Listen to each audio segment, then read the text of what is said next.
जय श्री राम साथियों। आज की क्लास हमारी हिंदी के क्विक रिवीजन पे बेस्ड होगी, जिसकी शुरुआत हम तुलसीदास जी की इस चौपाई से करेंगे।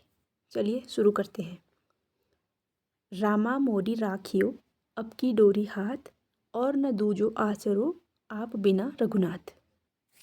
रामा मोरी राखियो अब की डोरी हाथ, और न दूजो आसरो आप बिना रघुनाथ। बोलिए सियावर रामचंद्र की जय। चलिए अब करते हैं शुरू। अब हम हिंदी में जो भी सारा क्विक रिवीजन है, इसमें सब कुछ मिक्स होगा। हिंदी ग्रामर, हिंदी साहित्य का जो भी इम्पोर्टेंट क्वेश्चन जो एग्ज़ाम में आए हुए हैं, उन सबको हम जल्दी जल्दी फिनिश करेंगे, ताकि एग्ज़ाम से पहले हम इस शॉर्ट वीडियो को 2x की स्पीड पे रख के देख सकें। वैसे मेरी बोलने की स्पीड ही 2x है, अगर उसको 2x करेंगी तो वो और 2x हो जाएगी। तो अपने अकॉर्डिंग आप उसको अरेंज कर लीजिएगा, ठीक है। चलिए स्टार्ट करते हैं। देखिए, जैसे हमने तुलसीदास जी के दोहे से शुरू किया था, तुलसीदास जी के, तो उसी प्रकार एक दोहा आया था एग्जाम में। अबलौ नसानी अब ना नसे हूँ, राम कृपा भव निशा शिरानी, जागे फिरी न टसे हूँ। पायेऊ नाम चारु चिंतामणि, उड़ कर तै न खसे हूँ। ये पंक्तियाँ किसकी हैं करके आया था एक एग्जाम में, ठीक है। तो ये पंक्तियाँ हैं गोस्वामी तुलसीदास जी की, उनकी विनय पत्रिका से ली गई हैं। विनय पत्रिका एक धार्मिक ग्रंथ है गोस्वामी तुलसीदास जी द्वारा रचित। जिस तरह से इन्होंने रामचरितमानस लिखा, विनय पत्रिका लिखी है, तो हनुमान चालीसा लिखा है, तो ये पंक्तियाँ विनय पत्रिका के अंदर अंकित हैं, ठीक है। चलिए, और एक वो है लोकोक्ति है, जत के कंकड़ उत के शंकर। इसका अर्थ है विश्वास सर्वोपरि, अर्थात यहाँ पर एक कंकड़ को भी शिव जी के समान माना गया है। तो जत के कंकड़ उत के शंकर, यानी कि विश्वास सर्वोपरि है। चलिए, अब विलोम शब्द देखिए। देखिए, संकीर्ण का विस्तीर्ण होता है। संकीर्ण, संकीर्ण यानी कि कोई कम जगह वाला, संकीर्ण मतलब कम कम संकीर्ण मानसिकता भी बोलते हैं। तो और विस्तीर्ण, विस्तृत यानी कि ब्रॉड वाला। और इसी तरह से विस्तार का संक्षेप, कोई क्वेश्चन आंसर देना होता है तो विस्तार से समझाइए या संक्षेप में समझाइए। और प्रक्षीर्ण का बहुत कमज़ोर, प्रक्षीर्ण मतलब इनमें ऑप्शन आए होंगे ना, तो इनका अर्थ प्रक्षीर्ण भी होगा कहीं कोई ऑप्शन, तो प्रक्षीर्ण का अर्थ बहुत कमज़ोर होता है, इनसे रिलेटेड नहीं है, ठीक है। प्रक्षीर्ण, प्रक्षीर्ण, क्षीण का अर्थ होता है कमज़ोर, क्षीण जो जल्दी टूट जाए, जल्दी बिखर जाए, तो क्षीण ये हो गया। तो ये प्रक्षीर्ण भी कमज़ोर होता है। प्राची का प्रतीची होता है, प्राची का प्रतीची होता है। मृषण का रूक्ष होता है, रूक्ष, मृषण, मृषण का रूक्ष होता है। मृषण का अर्थ है जैसे कोई चिकना चीज़ है, कोई कोमल है, तो मृषण का क्या हो गया, रूक्ष होता है। मृषण का क्या होता है, रूक्ष। अब और देखिए, अनग का निष्पाप, अनग का निष्पाप, और निरग का निष्पाप या निर्दोष। मतलब अनग का अर्थ होता है निष्पाप, अनग, और निरग का अर्थ होता है निष्पाप या निर्दोष। तो ये क्या हो गए, एक अनग और निरग ये क्या हो गए, एक दूसरे के पर्यायवाची हो गए। तो इनका विलोम क्या होगा, अग, अग जिसने पाप किया हो। तो अग के विलोम कौन हुए, अनग और निरग। अग के विलोम अनग और निरग। अग का विलोम जिस मतलब अग का अर्थ जिसने पाप किया हो, अनग और निरग इनका अर्थ क्या हुआ, निष्पाप, ठीक है। निष्पाप या निर्दोष, निर्दोष मैंने गलत लिखा है, निर्दोष, दो के ऊपर रॉ भी लगेगा, ठीक है। चलिए, अब ये पर्यायवाची देखिए, सविता अक्र आदित्य, सविता अक्र आदित्य सूर्य के हैं, भानु भास्कर रवि दिनकर, रवि दिनकर भानु मरीच्य, ये सारे किसके हैं, सूर्य के हैं। तो सविता अक्र आदित्य किसके हैं, सूर्य के हो गए। अब ये वन वर्ड सब्स्टिट्यूशन है, यानी कि वाक्यांश के लिए एक शब्द सुग्रीव, सुग्रीव यानी कि गर्दन, ठीक है। ग्रीव का अर्थ गर्दन होता है, ग्रीव जिसकी गर्दन सुंदर हो। कपोत ग्रीव, कपोत मीन्स कबूतर, जिसकी गर्दन कबूतर जैसी हो। उन्नत ग्रीव, जिसकी गर्दन थोड़ी ऊपर उठी हुई हो। हय ग्रीव, हय मीन्स घोड़ा होता है, तो जिसकी गर्दन किसकी, घोड़े जैसी हो। हय घोड़े के और पर्यायवाची होते हैं, हय तुरंग बाजी सैंधव, हय तुरंग बाजी सैंधव, हय तुरंग बाजी सैंधव। लिखना हो तो आप लिख भी सकते हैं, ठीक है। अब विहंग किसका अर्थ है, पक्षी, पक्षी का और होता है खग, खग विहंग पक्षी, खग विहंग पक्षी, ये खग इसके हो गए। और कर के अनेकार्थी शब्द, कर का अर्थ सूंड होता है, हाथी की सूंड, कर हाथ को बोलते हैं, हाथ कर, कर मध्य चक्रमंडल, चक्र त्रिशूल धरता, ऐसे करके उसमें है एक शिव जी की आरती में आता है ना, कर मध्य, कर यानी कि हाथ के मध्य में कमंडल और चक्र त्रिशूल को धारण करने वाले शिव शंकर भगवान, जग करता जग हरता जग पालन करता। ठीक है, तो कर का अर्थ क्या हो गया, हाथ होता है। कर का अर्थ सूंड भी होता है, हाथी की कर, और टैक्स, कर का अर्थ टैक्स भी होता है। ठीक है, चलिए, और तत्सम तद्भव देख लीजिए कुछ। तत्सम तद्भव देखिए, जो शब्द संस्कृत के समान होंगे, तत्सम यानी कि तत्सम उसके समान यानी कि संस्कृत के समान होंगे, उनको हम तत्सम बोलेंगे। और जो उसके बाद भाषा परिवर्तित होने के बाद जो बदलते जाएंगे उनको हम तद्भव बोलेंगे। ठीक है, तो मतलब जो हम अभी नॉर्मल यूज़ करते हैं वो तद्भव में काउंट होते हैं, पहले किस में थे वो तत्सम में थे। तो जैसे खरपर है, खरपर का खप्पर होता है, खरपर खप्पर।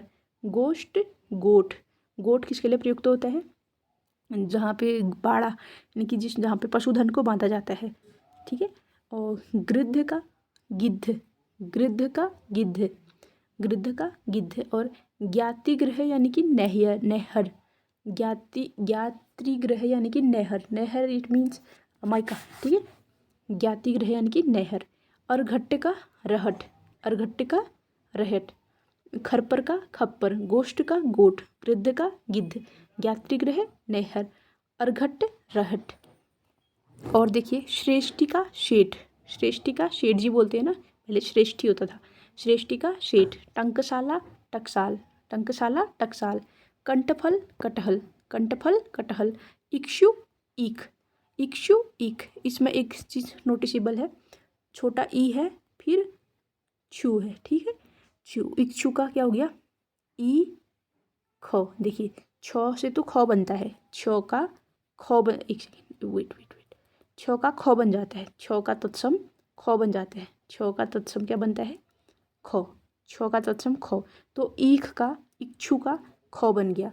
और ये छोटी ई थी, पहले क्या थी हमारी इक्षु में छोटी ई थी ना, इक्षु में छोटी ई थी, यहाँ पे बड़ी ई आ जाती है ईख में। ठीक है, ईख यानी कि गन्ना, इसमें यहाँ पे बड़ी ई आती है, आपको यहाँ पे मात्रा का ध्यान रखना पड़ेगा। ठीक है, देखिए, ई ई ई ई इक्षु छोटा लिखा है हमने, और ई कैसे लिखेंगे, बड़े ई से। ठीक है, चलिए, ये हो गया। और आप ये वर्ड भी देख लीजिए, फारसी शब्द, आदमी कैसा शब्द है, फारसी, आदमी शब्द कहाँ से, फारसी शब्द है। ठीक है, इनको विदेशा शब्द बोलते हैं, जो विदेशज यानी कि विदेशों से लिए गए शब्द। किताब अरबी भाषा का शब्द है, किताब अरबी भाषा का शब्द है। स्कूल अंग्रेजी भाषा का शब्द है, स्कूल अंग्रेजी भाषा का शब्द है। रेल अंग्रेजी भाषा का शब्द हो गया। ऑफिसर अंग्रेजी भाषा का शब्द। और अब ये आदमी कौन सी भाषा का है, फारसी, आदमी फारसी, किताब अरबी, आदमी फारसी, किताब अरबी। देखो, किताब का ऐसे ऑप्शन बताती हूँ, किताब लास्ट में ब आ रहा है ना, तो अरबी, किताब का अरबी, ये याद हो गया, किताब का अरबी।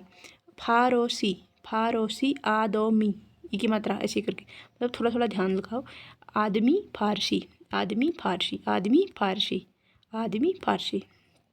और देशज शब्द हैं जो हमारे देश में ऐसी प्रयुक्त होके बने हैं, तो खिचड़ी, लोटा, पगड़ी, झोला, खिचड़ी, लोटा, पगड़ी, झोला, ये सारे क्या हो गए, हमारे देशज शब्द हो गए। चलिए, अब वर्तनी देखेंगे हम, वर्तनी, कृशांगी, कृशांगी, कृशांगी, कृशांगी, ये वर्तनी। ठीक है, इसको कृशांगी को ऐसे लिखा जाता है, करो यहाँ के भी नीचे रहो, फर्स्ट वाला सो कृशांगी। और कृशांगी का अर्थ है कृश यानी कि पतले अंगों वाली स्त्री, पतले अंगों वाली स्त्री। द्रौपदी के लिए प्रयुक्त किया गया है, द्रौपदी, द्रौपदी द्रुपद सुता पांडव की पत्नी थी जो द्रौपदी, उसके लिए कृशांगी शब्द प्रयुक्त किया गया है, पतले अंगों वाली स्त्री। ठीक है, चलिए, दल के अनेकार्थी शब्द, दल के अनेकार्थी, पत्र, सेना, निकर, पत्र, सेना, निकर, ये क्या हो गए, दल के अनेकार्थी शब्द हो गए। पत्र, पत्र, सेना, सेना तो दल से समझ जाएंगे, निकर और पत्र। ठीक है, और गर्त है, इसमें गर्त का अर्थ गड्ढा होता है। ठीक है, गर्त दल से संबंधित नहीं होगा, गर्त यानी कि गड्ढा। जैसे हमको हड़प्पा सभ्यता के गर्त मिले थे ना, तो वो गर्त का अर्थ गड्ढा होता है। ठीक है, चलिए, एक पेज हो गया, अब आगे चलते हैं। बासंत, ये एग्जाम में आया था यूके के कांस्टेबल के। ठीक है, तो बासंत का अर्थ होता है बसंत ऋतु, बासंत का अर्थ क्या होता है, बसंत ऋतु। और कबूतर के पर्यायवाची शब्द सुनिए, हारित, परेवा, रक्तलोचन कपोत कलख पारावत।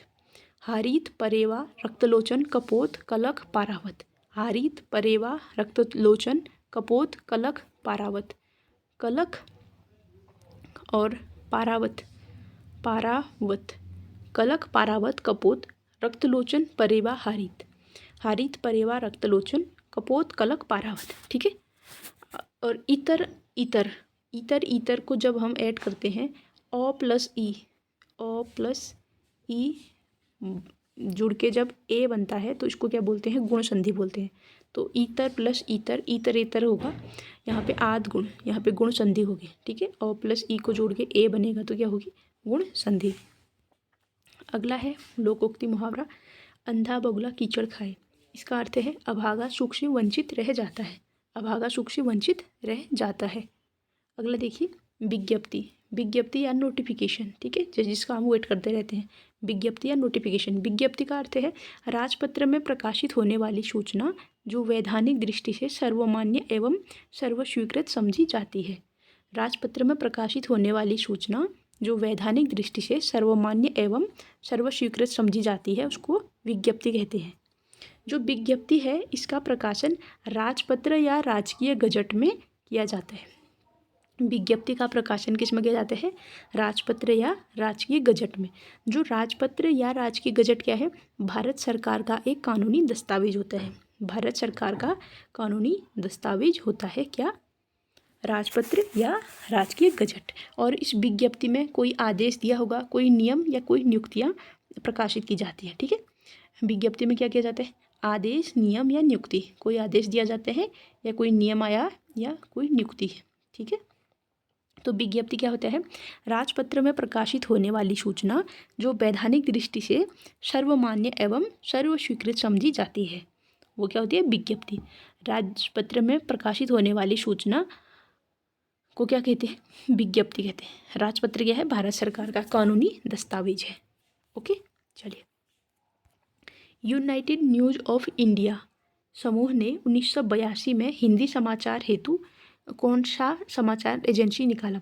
तो यूनाइटेड न्यूज़ ऑफ इंडिया समूह, यूनाइटेड न्यूज़ ऑफ इंडिया समूह ने 1982 में क्या निकाला? यूनिवार्ता समाचार एजेंसी, यूनिवार्ता समाचार एजेंसी स्थापित की। यूनिवार्ता समाचार एजेंसी कब स्थापित हुई? 1982 में। किसने किया? यूनाइटेड न्यूज़ ऑफ इंडिया ने। यूनाइटेड न्यूज़ ऑफ इंडिया ने क्या स्थापित किया? यूनिवार्ता 1982 में। नेक्स्ट, प्रविशेषण को अंतः विशेषण किसने कहा? पंडित कामता प्रसाद गुरु ने। पंडित कामता प्रसाद गुरु बहुत बड़े व्याकरण हुए हैं। इन्होंने क्या कहा? प्रविशेषण को अंतः विशेषण कहा। ठीक है। और प्रविशेषण क्या होते हैं? जो विशेषण की विशेषता बताने वाले शब्द होते हैं। प्रविशेषण विशेषण की विशेषता बताने वाले शब्द होते हैं। और विशेषण क्या होते हैं? जो संज्ञा या सर्वनाम की विशेषता बताएंगे वो विशेषण, और जो विशेषण की भी विशेषता बताएंगे वो प्रविशेषण। इनको हम आगे डिटेल में डिस्कस करेंगे। अभी बस इतना कि किसने कहा था अंतः विशेषण? इसको कामता प्रसाद गुरु ने। अब हिंदी साहित्य की कुछ रचनाएं हैं। काठ का सपना किसकी रचना है? गजानन माधव मुक्तिबोध की। काठ का सपना मुक्तिबोध, काठ का सपना मुक्तिबोध। और त्रिशंकु मन्नू भंडारी की, त्रिशंकु मन्नू भंडारी, त्रिशंकु मन्नू भंडारी। हलवाहा शेखर जोशी, हलवाहा शेखर जोशी, हलवाहा शेखर जोशी। काठ का सपना मुक्तिबोध, त्रिशंकु मन्नू भंडारी, हलवाहा शेखर जोशी। काठ का सपना मुक्तिबोध, त्रिशंकु मन्नू भंडारी, हलवाहा शेखर जोशी। एक रचना और है उत्तर प्रियदर्शी। उत्तर प्रियदर्शी ये रचना लिखी है अजय, वेट।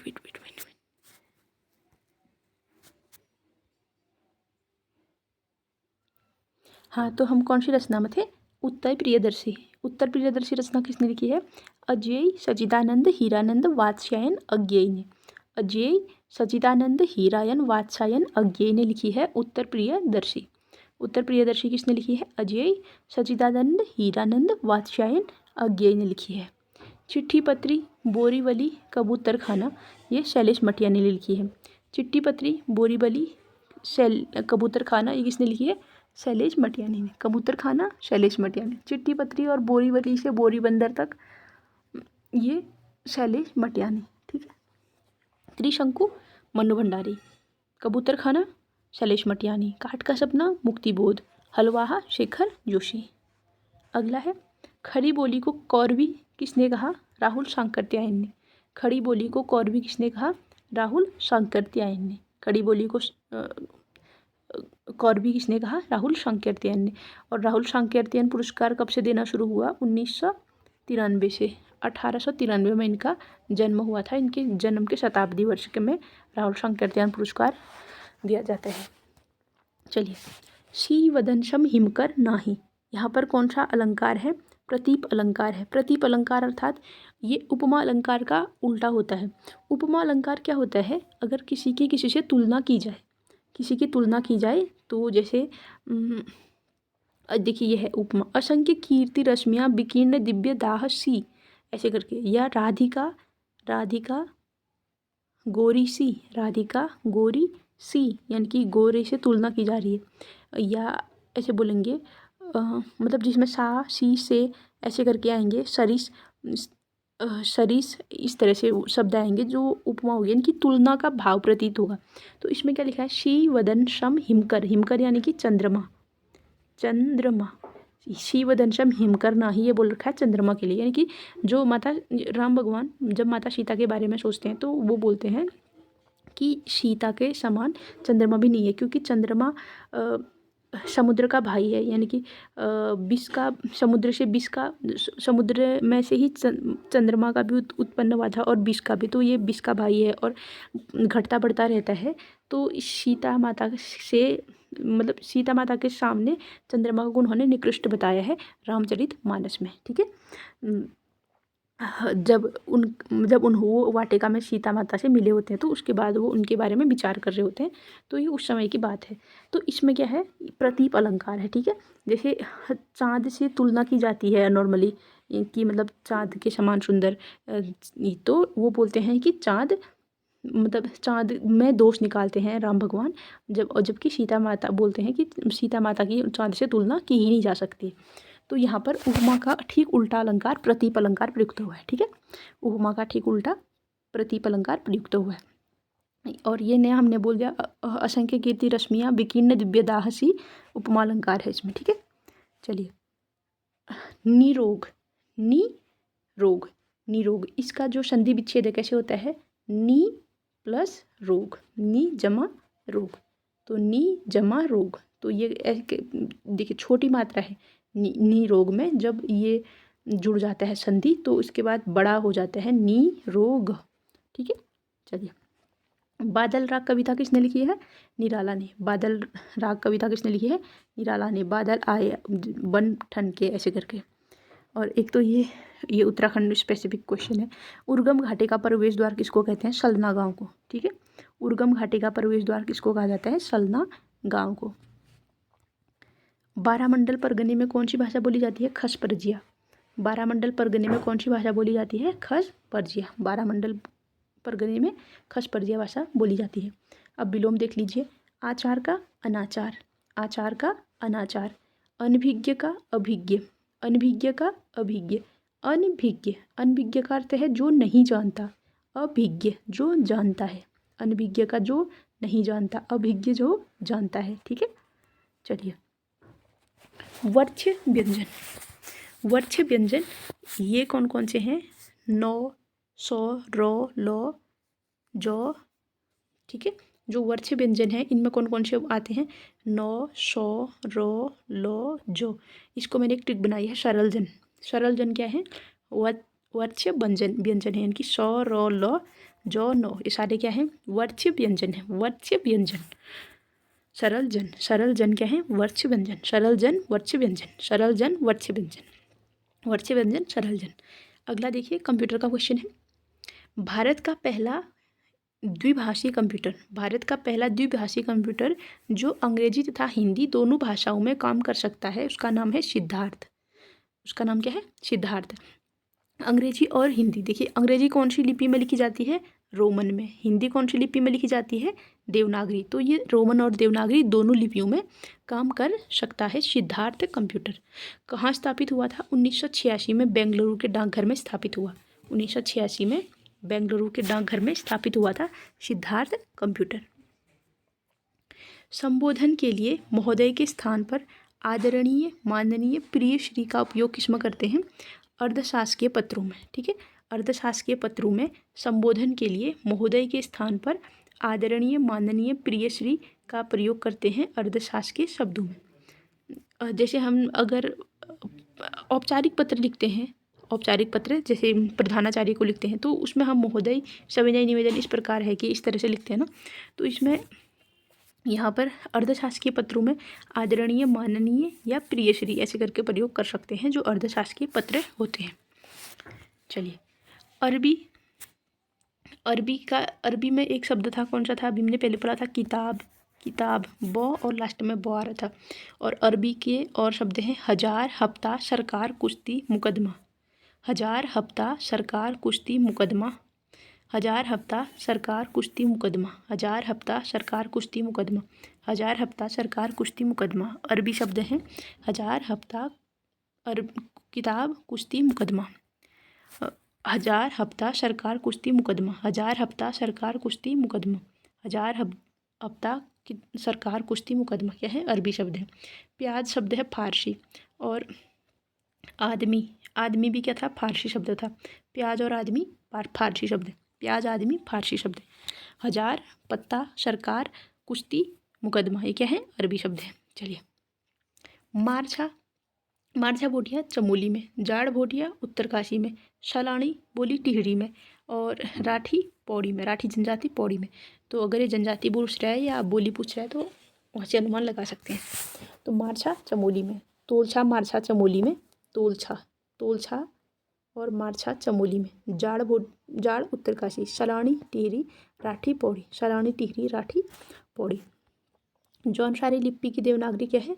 जौनसारी की लिपि क्या है? देवनागरी। जौनसारी भाषा की लिपि क्या है? देवनागरी। और मक्खन को नवनीत कहते हैं। मक्खन को क्या कहते हैं? नवनीत। माखन, नवनीत। मक्खन का पर्यायवाची क्या है? नवनीत। रिपोर्टाज फ्रांसीसी शब्द है। रिपोर्टाज कहाँ का शब्द है? फ्रांसीसी। विदेशज शब्द में काउंट होगा रिपोर्टाज क्या है? फ्रांसीसी शब्द है। कामदेव जी के पर्यायवाची शब्द है मकरध्वज, मनमथ, शिवरिपु। शिव जी ने इनको भस्म किया था ना, कामदेव को। मकरध्वज बोलेंगे, मनमथ बोलेंगे। मनमथ सागर एक बुक भी लिखी थी उत्तराखंड में। किसने लिखी थी? इसने, मौलाराम ने। ठीक है, चलिए। और दुर्गा माता को क्या बोलते हैं? अपर्णा, अद्रिजा। अपर्णा और अद्रिजा। अपर्णा क्यों बोलते हैं? क्योंकि एक समय आया था मतलब दुर्गा मतलब माता पार्वती ने शिव जी को पाने के लिए बहुत तपस्या की थी। उसके बाद फिर कई हजार वर्षों तक वो केवल जल पी के रही थी। कई और हजार वर्षों तक केवल शाक खा के रही थी। तब उनका नाम शाकंभरी पड़ा था। फिर उसके बाद उन्होंने फिर पत्ते खाए थे। फिर उन्होंने पत्ते भी छोड़ दिए। तो पत्ते भी छोड़ने के कारण उनका नाम अपर्णा पड़ा था। तो दुर्गा माता का नाम क्या हो गया? अपर्णा हो गया।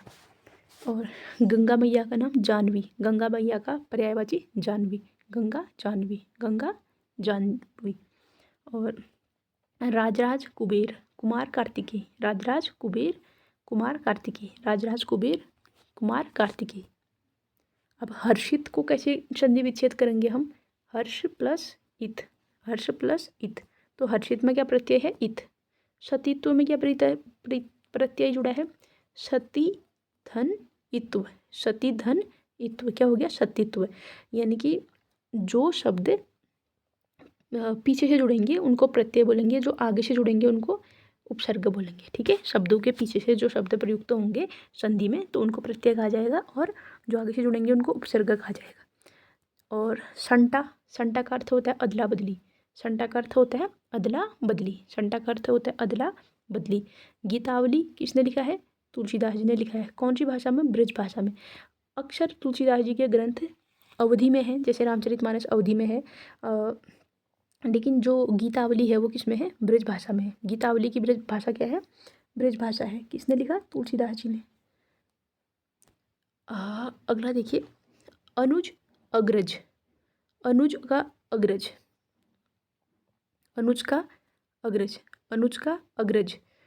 तो अनुज का विलोम क्या हो गया? अग्रज। अनुज यानी कि छोटा भाई, अग्रज यानी कि बड़ा भाई। ठीक है। और अनुजा छोटी बहन, अनुज, अनुजा, अनुजा मतलब अग्रज यानी कि जो पहले आ गया उसको अग्रज, ठीक है। चलिए, और क्या लिखा है, तत्सम। तत्सम शब्द है वृक्क, भेड़िए।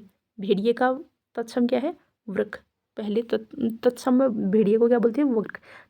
तद्भव में भेड़िया, वृक्क का भेड़िया, वृक्क का भेड़िया, वृक्क भेड़िया, वृक्क भेड़िया, वृक्क भेड़िया।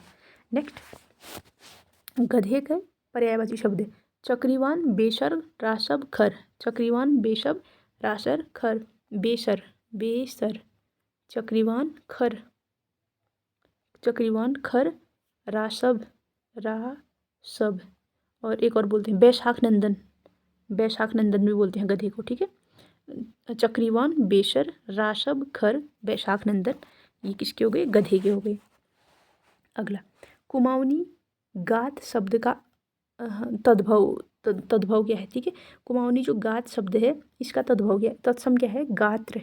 गात्र, देखिए जो कुमाऊनी में जो शब्द गात बना है ये अभी प्रयुक्त होते होते जो तत्सम है तद्भव में बदल जाती है, यानी कि कठिन से सरल की ओर भाषा का विकास होता है, यानी कि संस्कृत से फिर विकास होता रहा स्थानीय भाषाओं में, ठीक है। तो तद्भव में, तो कुमाऊनी जो गात शब्द है इसका अर्थ ये तत्सम में क्या था, गात्र। क्या था, गात्र। गात्र का अर्थ क्या है, गात। गात्र का अर्थ है गात। अगला देखिए, चयन। चयन में कौन सी संधि है, अयादि संधि। चयन में कौन सी संधि है, अयादि संधि। चयन का वो है चे धन अन, चे धन अन। चयन, इसमें कौन सी संधि है, अयादि, चे धन अन। चयन में है अयादि संधि। चयन में कौन सी संधि है, अयादि संधि। जो पत्र एक व्यापारिक संस्था ने दूसरी व्यापारिक संस्था को व्यापारिक कार्य हेतु लिखे जाते हैं उनको क्या कहते हैं, व्यावसायिक पत्र या व्यापारिक पत्र। व्यावसायिक पत्र या व्यापारिक पत्र क्यों कहेंगे, जो पत्र व्यापारिक संस्था ने दूसरी व्यापारिक संस्था को व्यापारिक कार्यों के लिए लिखे होते हैं उनको कहते हैं व्यावसायिक या व्यापारिक पत्र। और ये औपचारिक पत्रों के उदाहरण है, ठीक है। औपचारिक पत्रों के उदाहरण है व्यावसायिक पत्र। इतना समझ में आ गया। चलिए, अब ये तो कुछ गांजे है, ये थोड़ा इसकी फ़ोटो उतनी क्लियर नहीं आई, इसको मैं देख के बताती हूँ, ठीक है। चलिए, जो मंगलेश डबराल हैं इन्होंने एक गाना लिखा था सिल्की बांध। सिल्की बांध गाना किसका है, मंगलेश डबराल। सिल्की बांध, बांध का अर्थ गढ़वाली भाषा में सुंदरी होता है, ठीक है। चकना बांध, सिल्की बांध, बांध रुकमा ऐसे करके, तो बांध का अर्थ है सुंदरी, ब्यूटीफुल लेडी के लिए प्रयुक्त होता है, ठीक है। तो सिल्की बांध किसने लिखा है, मंगलेश डबराल, मंगलेश डबराल।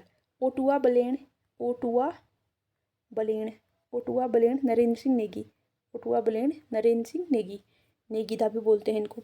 नरेंद्र सिंह नेगी ने क्या लिखा है, ओटुआ बलेण। और मोहना तेरी मुरली ये लिखा है प्रीतम भरतवाण ने। मोहना तेरी मुरली किसने लिखा है, प्रीतम भरतवाण। मोहना तेरी मुरली प्रीतम भरतवाण। 16 गाँव की बांध रुकमा ये साहब सिंह रमोला ने लिखा है। 16 गाँव की बांध रुकमा, 16 गाँव की, 16 गाँव यानी कि गाँव की बांध, बांध सुंदरी, रुकमा लड़के का नाम है, तो बांध सुंदरी के लिए प्रयुक्त होता है। ये साहब सिंह रमोला ने लिखा है। तो सिल्की बांध मंगलेश सिंह डबराल, मंगलेश डंगवाल। ओटुआ बलेण नरेंद्र नेगी, मोहना तेरी मुरली प्रीतम भरतवाण, 16 गाँव की बांध रुकमा साहब सिंह रमोला। ओके, चलिए अब आगे देखिए। संरचना की दृष्टि से वाक्य कितने प्रकार के होते हैं, 3। संरचना की दृष्टि से वाक्य 3 प्रकार के होते हैं, सरल वाक्य, संयुक्त वाक्य, मिश्र वाक्य। सरल वाक्य, संयुक्त वाक्य, मिश्र वाक्य, ठीक है। इनको हम आगे डिटेल में करेंगे, अभी बस इतना याद रखो। संरचना की दृष्टि से वाक्य 3 प्रकार के होते हैं, सरल, संयुक्त, मिश्र, ठीक है। चलिए अगला देखिए, आलेख किसको कहते हैं, समसामयिक घटना पर आधारित पत्र पत्रिकाओं में प्रकाशित लेख को आलेख कहते हैं। समसामयिक घटना पर आधारित पत्र पत्रिकाओं में प्रकाशित लेख को आलेख कहते हैं। समसामयिक घटनाओं पर आधारित पत्र पत्रिकाओं में प्रकाशित लेख को आलेख कहते हैं। संपादकीय क्या होता है, किसी विशिष्ट समाचार पत्र पर विशेष विचारात्मक टिप्पणी, किसी विशिष्ट समाचार पत्र पर विशेष विचारात्मक टिप्पणी को संपादकीय कहते हैं। किसी विशिष्ट समाचार पत्र पर विशेष विचारात्मक टिप्पणी को क्या कहते हैं, संपादकीय। फीचर किसे कहते हैं, व्यवहारिक बातों एवं घटनाओं की मनोरंजक प्रस्तुति को फीचर किसको कहते हैं? व्यवहारिक बातों एवं घटनाओं की मनोरंजक प्रस्तुति को फीचर कहते हैं। व्यवहारिक बातों एवं घटनाओं की मनोरंजक प्रस्तुति को फीचर कहते हैं। गढ़वाली शब्द उडवार। उडवार क्या है? उडवार जजमानी प्रथा है, ठीक है। गढ़वाली शब्द उडवार क्या है? जजमानी प्रथा है। ये प्रत्येक फसल के अनाज से संबंधित होती है, यानी कि हर फसल के अनाज से संबंधित होती है। इसमें जो इनके इनकी जो ये पुरोहित, लोहार, रूढ़िया होते हैं। पुरोहित यानी कि पंडित, लोहार जो लोहे का काम करते हैं, और रूढ़िया, ये लोग रूढ़िया और ढोली लोग अपने जजमान के यहाँ जाते हैं और कार्य के बदले इनको अनाज दिया जाता है, ठीक है। कार्य के बदले इनको अनाज दिया जाता है। ये क्या है? उडवार।